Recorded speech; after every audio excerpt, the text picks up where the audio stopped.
Fortress has still had some influence, but it hasn't found a kill at least. So it's just Arstyle rotating around, and Crit will, looks like he'll continue to run after him.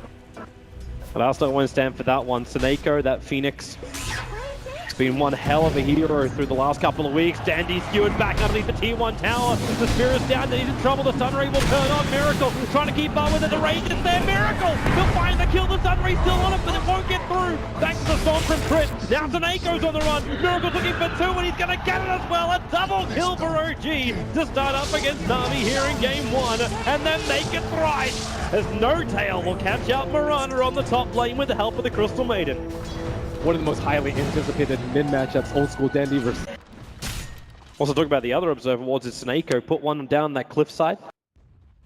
Looking to keep eyes on the bottom lane and potentially catch out Moon. A difficult target to do so, but it's the mid lane where Dandy stomped on for the moment. Miracle gonna skewer him back right now. He puts down the Martian Machines, but Dandy is already dead.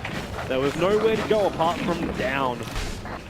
Na'Vi typically has just so much support in the mid lane, but with that smoke, knowing that no supports are there, that's the last Dandy's 30 dead. seconds. Dandy is actually dead. Omni Flash to go. Followed out with a spin. There's no way for him to really survive that. Miracle gonna skewer forward. Seneko, oh, he'll be able to just, okay, with the Sunray and the damage from the tower, Miracle's gonna drop very low, but it's bottom lane where Axis goes ham. Getting both Void and the Elder Titan. Flies on the run, but now, finally Na'Vi get themselves on that board. Running back behind the tower, they can use the Centaur to tank it up. With the Thunder Blast there, they're gonna find another one. ET, Void, and CM all on the sidelines. Wow, but you keep trading off your Tinker for now what's the first kills of the game. What's crazy about that is OG knew that gank was coming, and they were trying to see stacks right now to get his Blink Dagger. You don't actually know when it's going to come out, but maybe the margin Here stuff. they come. That Observer Ward sees a hell of a lot. Miracle gonna jump in, goes to the skewer bridge, brings him in range of Seneko with the Spirit down. Danny's gone as well. OG, a perfect execution. Na'Vi tried to Moonlight Shadow and escape out of it, but it was over before the Shadow had effect. Man, that's brutal in dealing with the Tinker. The thing about killing him right now, he has very, very little reliable gold. And when you're saving up for a big ticket item like BOTs, it's not like you're going to be Magnus and, you know, maybe buy a Bracer, buy a Wand before you're going for that. You need that BOTs. And you called it perfectly with the control of Dandy being a priority target, and then the first big movement coming out from the Magnus, he finds Dandy as well as Seneko. So not just taking the main prize, taking the consolation, attempted denial won't work, and OG with 5 heroes secure that tier 1 tower in mid. And I must commend Crit for his Herbal stronger. Tier 1 tower on the bottom lane is going to try to be mopped up here by Na'Vi. Miracle waiting in the trees for anyone from Na'Vi to come in close. There's a couple of pings coming out at the moment. Don't know exactly where they are. The Spirit Stomp's going to catch Didira just in front of the tier 1 tower. They're okay with this right now until Miracle gets the push back. Didira goes for the call, but he's still completely stranded. You can Icarus dive forward, but it's already too late. The axe has been lost, and OG get the better trade-off. They took the tier 1 tower on top. It seems as if they control the axe in the team fights, they just have no response to any sort of jump that OG has. No Tail.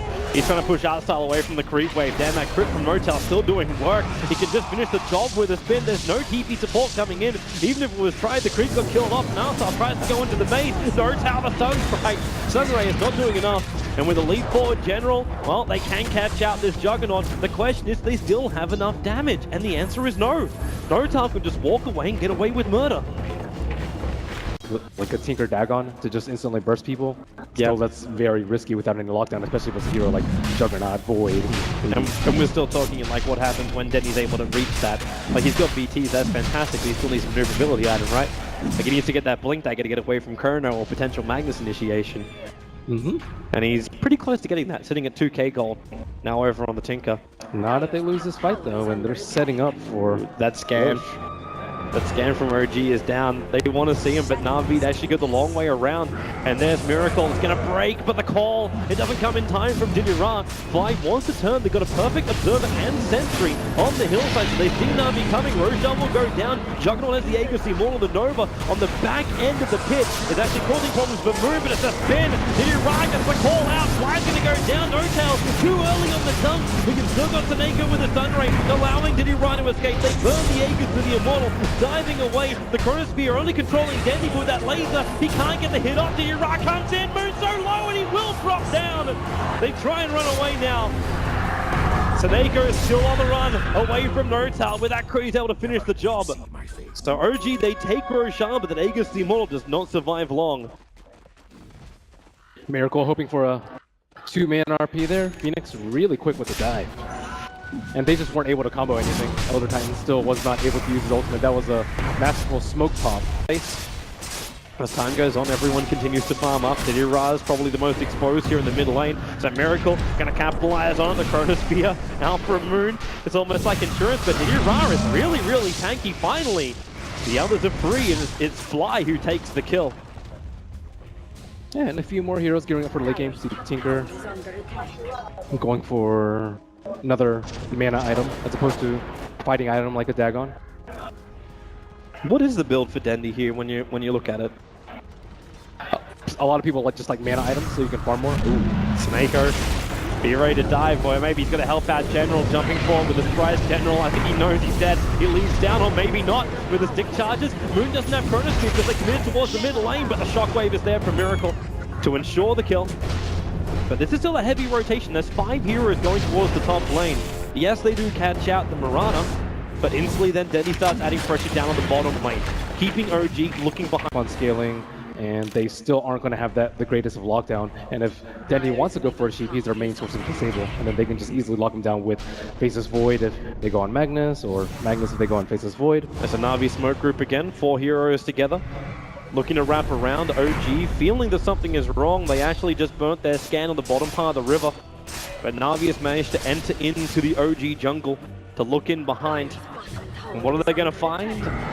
Snako. Oh, there's your blink call. They want Fly. Moon actually jumping through the arrow. It's a 3-man chrono, including Snako. Can he actually get the egg off? No, we can't. No, when Miracle comes through, we're going to follow up in. There goes Giroldi as well. Na'Vi is going to get wiped. They thought they were the aggressors, but they can be sent back packing. Dendi maybe going to survive this one. Blink that gets off cooldown, up on the hill and going home as quickly as he can.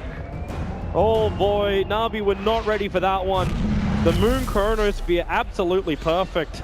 They really wanted that arrow to control him, and it just didn't reach in time.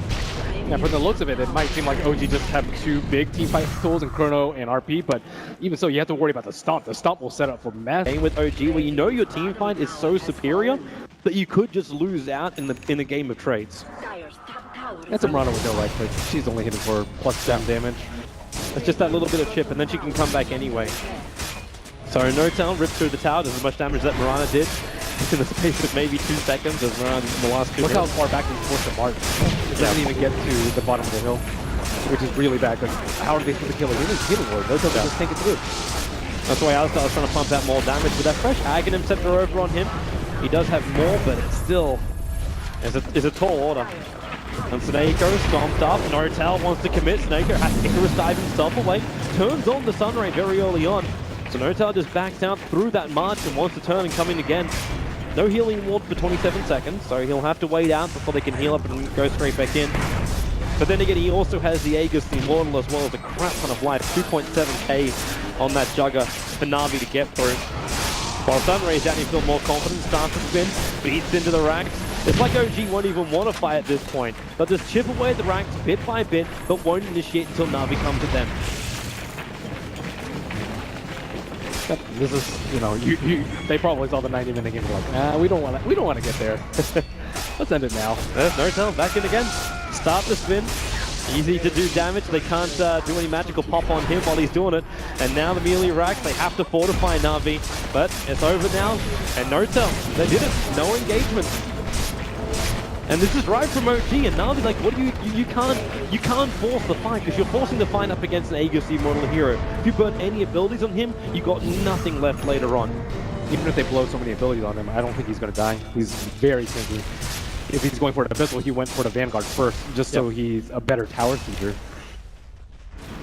So they can come in again and just rinse and repeat. You got 1 minute and 47 seconds left on the Aegis Immortal, and Notal will use every bit of it he possibly can. Just spinning and attacking into the buildings. He'll come back again in 12 seconds and do it all over again. As OG wait in the backlines, Na'Vi, they have to do something, and that's what they're trying to do. They Moonlight Shadow and they try and walk out. OG, they feel it coming. And they throw down that sentry ward. Still a couple minutes left on the Aegis, and if Na'Vi don't do anything, they're going to just lose 2 racks for free. I don't know how Tinker's supposed to show himself though.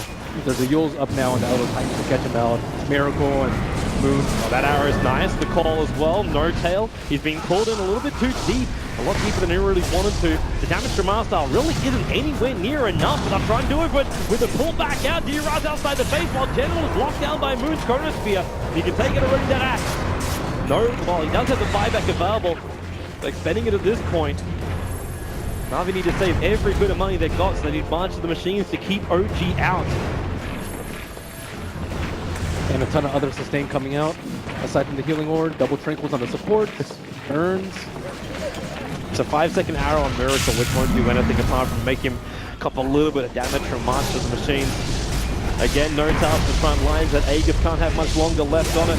But now No Tail jumps in, Arstyle, huge damage already! He's already brought down by the Juggernaut. You get a small arrow on the fly, but there's no way to follow up. The axe is already brought back. So OG, they got him through the tower, the bottom lane's pushing in. They rinse and repeat. The Aegis Immortal, though, will be gone shortly. And the Dragonlance Enchantress is the best way that they have to kill the healing ward. And it still has a good amount of duration left. There goes No Tail and Aegis. So finally, Na'Vi have a way where they can maybe initiate on No Tail and bring him down. And then the call, two men caught out, Moon there as well. Chris locked in, but the RP from Miracle, keeping him out. Denny and General locked together. Denny's down, he'll have to buy back very, very quickly. As Miracle skewer away at the cover of the ET splitter. D-Rush, Shockwave, as well as Nova down by the Crystal Maiden. More buybacks arriving from Na'Vi. And OG again, they force more expenditure from Na'Vi. They back out, they buy out more stuff. There's a full pipe now over on a Crystal Maiden. This is a slow, painful death for Na'Vi. Yeah, and OG not making any mistakes. Seems like OG just know exactly how to draft versus them. If it's not the CM of the Jug, it's like Dazzle +1 and just having this constant sustain, so they never have to back off the heal. They've been sitting outside that Nova. Like Mac bang in the middle of OG, the Omni Slash, and he's caught out, he's already down. That is actually a full death. There is no buyback available for the Tinker and the Yule Center. Catching the Phoenix, mid-Icarus, Isonaco's gone as well. And OG, they are putting the nails in the Na'Vi coffin, and there it is, GG. OG will take game 1 of this best of 3. They just seem to have Na'Vi's pace straight out. Yeah, I think Fly just played against them too many times. This actually gives me flashbacks to that same Dream League final, the 3-0, where OG just seemed to have all the control. And they came out of that final and they were just like, yep, okay, another day at the office, it's just what we do. And this game, it didn't feel like it was much different. OG never really let go of the reins. Na'Vi just have individual tools though. It's like the art style Chen or the Enchantress, then the Tinker, but where's the synergy? How are they going to win the game? You can't win the game just based off one hero. I guess that's what OG does a lot of the time with Miracle though.